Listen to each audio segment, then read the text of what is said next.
Hi guys! So, nandito kami ngayon sa Liwliwa and Loki. Ang ganda niya. Hindi super crowded this time because pumunta kami after Holy Week. Super chill lang and parang ang sarap mag-disconnect for a while. Tara, explore natin!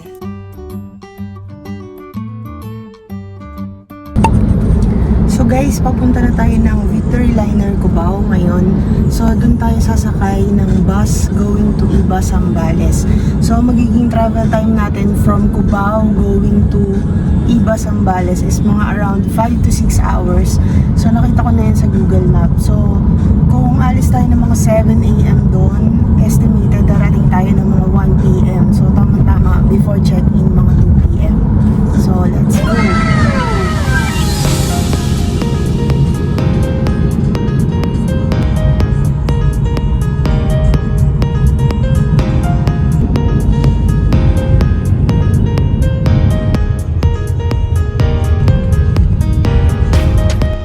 So 300 pesos for our taxi ride from Quezon City to Cubao Terminal.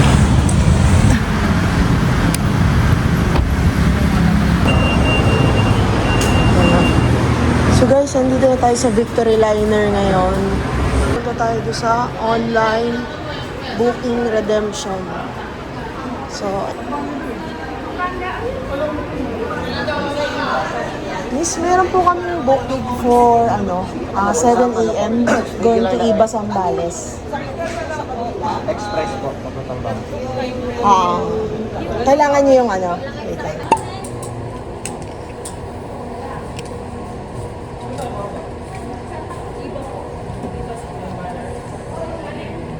Pwede namang sabihin sa inspector sa lang kami, San Felipe lang, sa bus kami.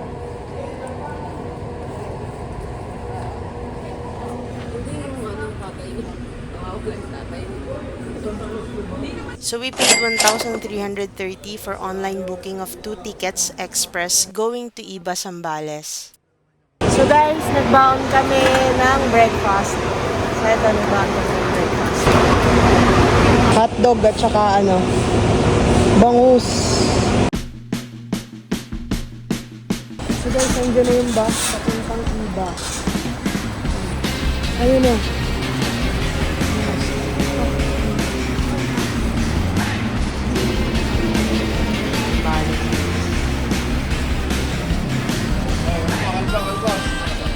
So, ito na yung ticket namin. Iba kayo na naman yung iba ng PBN, Iba ng Bali, pwede Tansuloy, San Antonio, San Martin.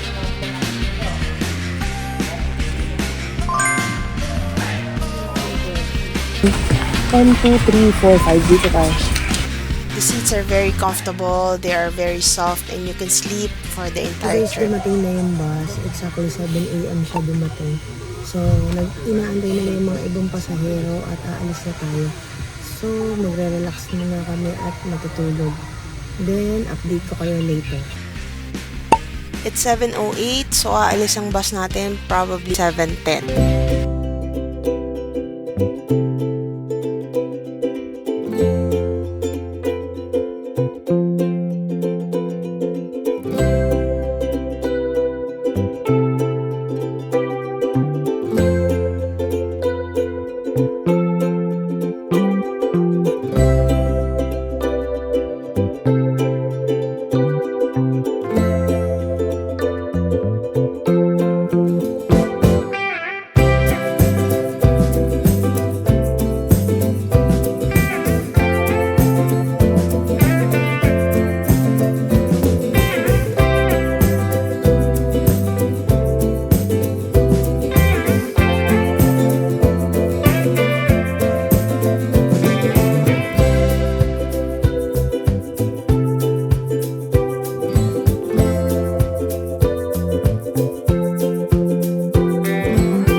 So this is our first stop. Malapit kami sa Dinalupihan.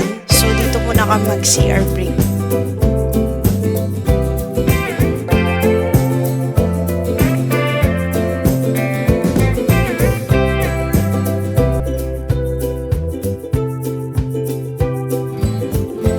So NLEX.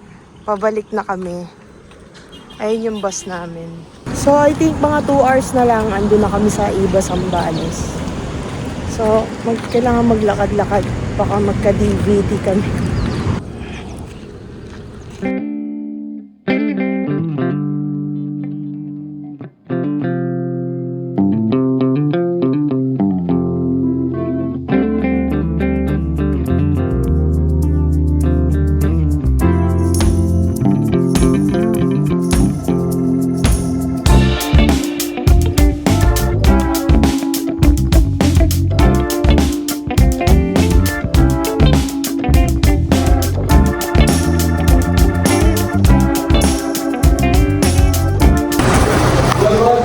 Kami ng Siopaw. Dito na kami sa Olongapo. So, hanapin lang namin yung bus namin. 10:18.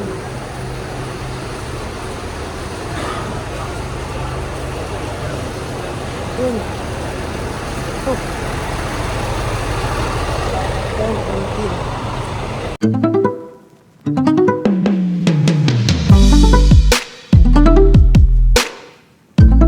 So finally, andito na kami sa San Felipe. So let's find out kung saan tayo pwedeng kumain ng tanghalian bago tayo pumunta doon sa... Andito na kami sa San Felipe. So naghahanap na lang kami ng kakainan mo.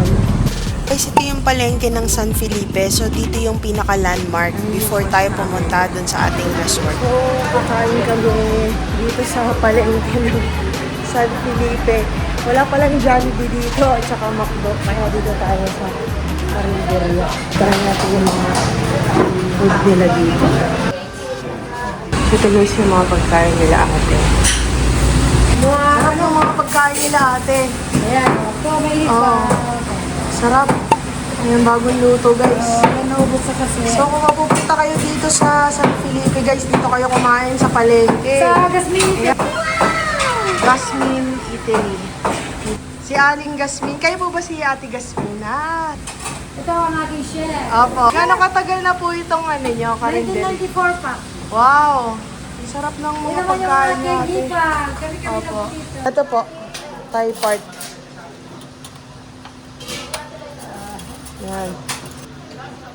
Tsaka ito po. Tsaka isang order po nito. Tapos 2 kanin. Dalawang rice. Ayun, sarap ng mga pagkain nila. Saan tayo?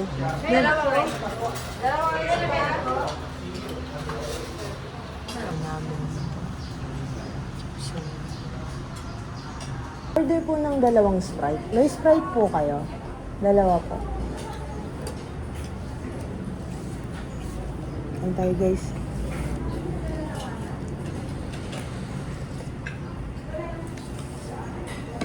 Kuha ka na ng chicken mo.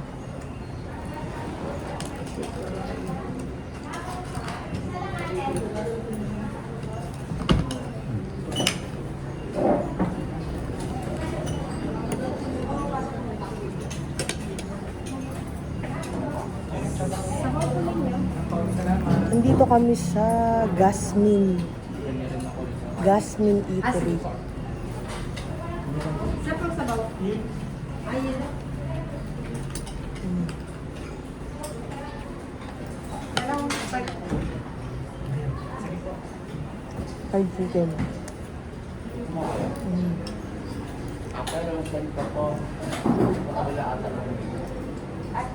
Salamat ate.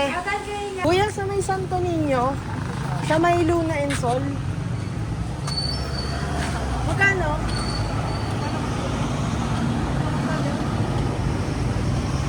Kwentay. Banting. Hindi kami kasha. So ayan, dito tayo. Sakay na tayo ng tricycle. Guys, let's go. Teka, wait lang. So 50 pesos each. Papunta na kami. Yung pupuntahan namin is Luna and Sol Boutique Resort. So 50 pesos yung pamasahe. Ang sinabi namin sa tricycle is Barangay Santo Niño. So dito kami sumakay sa Caravan. I think mga 6 minutes, 5 minutes na kami. So ito yung palengke nila.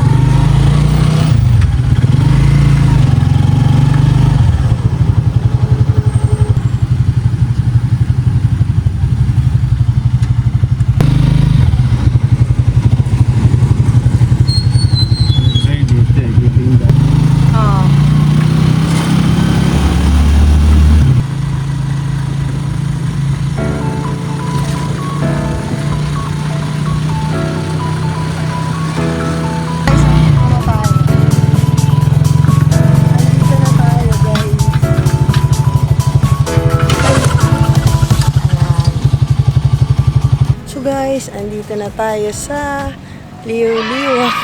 Andito na kami sa sa resort. Ha?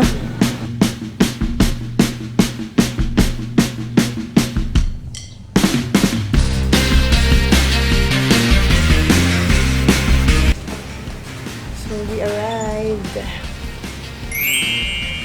Wow, thank you. Sino na tayo? Cheers.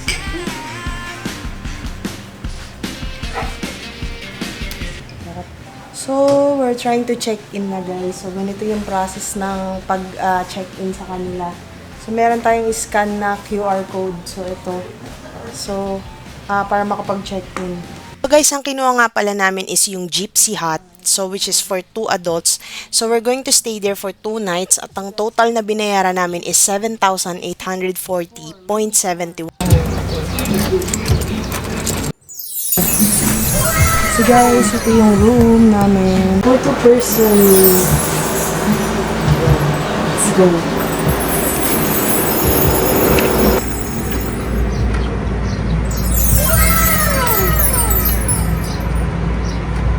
Oh wow.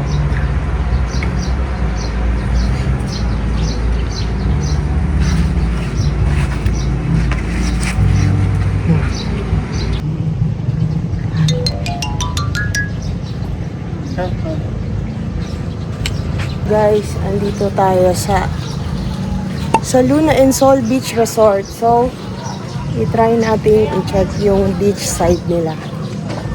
So, ngayon pala kami lumabas after namin matulog. So, ayan. Sobrang tirik yung araw, guys. Alas 3 ng hapon.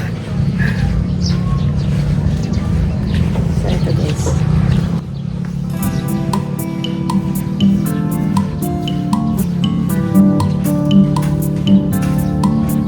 Hello. Hello po.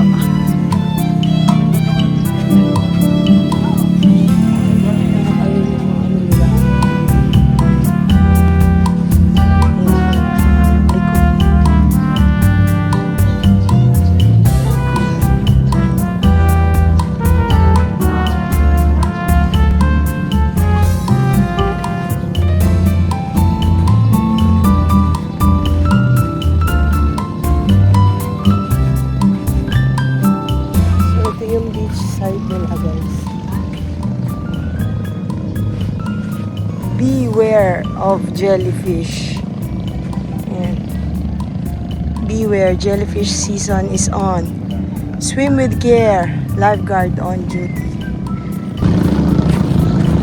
Hindi mababaw ang pang-pang. Kita mo yan. Guys, andito na tayo sa Liw-Liwa Beach.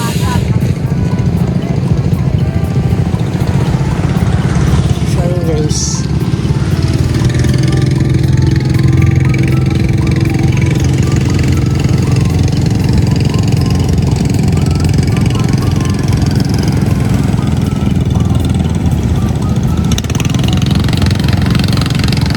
Ito pa guys. Gusto niya mag-ATV. Ayan guys. Tignan lang natin yung sound. Guys.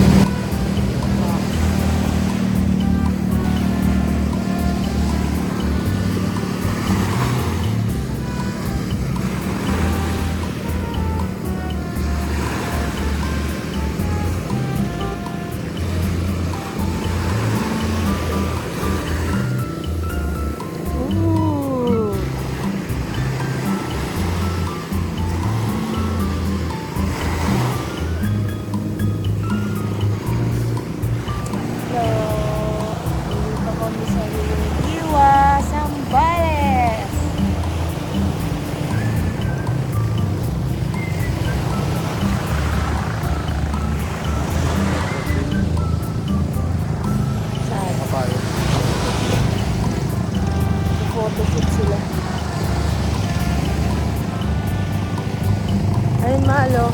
Saan ba yung ATV? ng ATV ninyo. Ang 30 minutes. Thank you.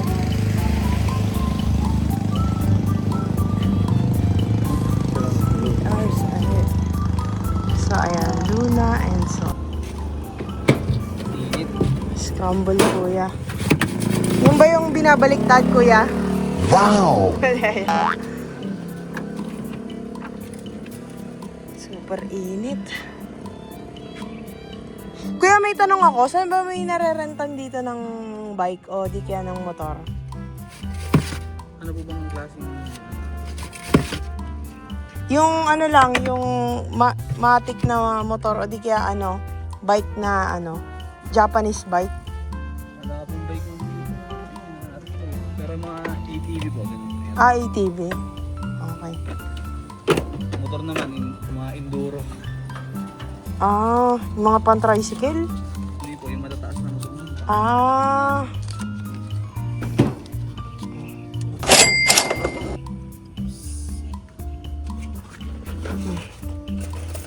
Kumapon na.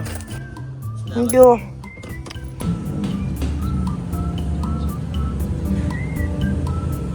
So guys, we're now here at Cat Vince Pizza. So here at Limliwa. So malapit siya sa Limliwa Beach Resort. So ito yung mga ano nila. Hindi, ice cream. So ito yung mga menu nila guys. So nag-ano lang kami. Ito. Gusto mo ba to? O meron dyan yung parang duo eh. Dalawang flavor siya. Pwede kang mamili ng flavor. Ano pong bestseller ninyo? Etong Hawaiian at saka si Cat Bean Supreme. Spinach din. Anong gusto mo? Ito yung ano, yung large. Ito yung medium. Anong gusto mo? Ito yung Supreme. Ito yung ano lang. Medium size nga po. Yung Cat Bean Supreme. Ilang slice po yun? 8 po. Sige. Thank you. Guys, if you are here at Liuliwa Beach, so try to visit Cat Vince Pizza. So, hindi kayo mapapahiya. Guys, nag-tricycle lang kami papunta dito. Ang sinabi lang namin is Limliwa Beach. Actually, sinearch ko lang siya sa Google para makita ko kung saan tong place ni Cat Vince Pizza. And dito ko siya hinanap sa Google Maps. Kung ano yung mga best na mga ano dito, snack bar nila dito or yung mga food scene nila dito, magre-recommend si Google pero naghanap pa rin ako ng ibang alternative. So ito, nakakita ko ng pizza. Wow! Kaya bayaran naman. Ate, anong size yan? Medium po. Medium lang yun. Wow, let's dig in. Yun times.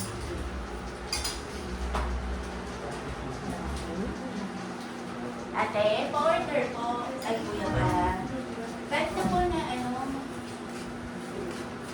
Ham and cheese po. Ham and cheese. Ham and cheese. Yung large.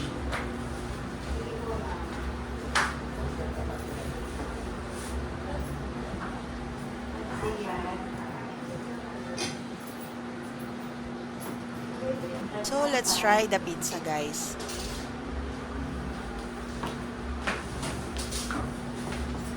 Oh wow! Ang sarap ng pizza nila. Ito yung isa sa best seller nila, which is ito yung signature pizza nila, Cat Vince Pizza. So I'll give it a 10 out of 10. So kita nyo naman yung mozzarella cheese. Masarap siya, guys. At sa mga oras na to, naghahanap pa rin kami ng kakainan as usual for dinner naman. Pagkatapos namin magmerienda, food hunt naman for dinner time.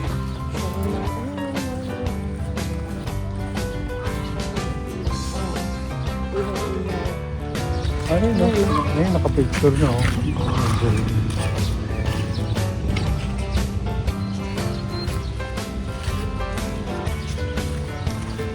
Ito tayong laban. Hindi, bukas ano na tayo. Hindi, mahal, bukas ano na tayo, brunch. Brunch na tayo. Mamayang gabi. Mamayang gabi. Hindi, maglakad tayo ulit ng ano. Ayaw mong kakain doon. Parang ano eh, parang may mas masarap. Sisig dyan, no? Dyan, ano, Oo, parang may mas masarap pa. Ito pa, meron pa arts. Pero kami isang nakitang kainan kaso sarado siya. We plan to have dinner there kasi malapit lang siya sa accommodation. Pero sarado nga. Ngayong gabi siguro yan. Let's go.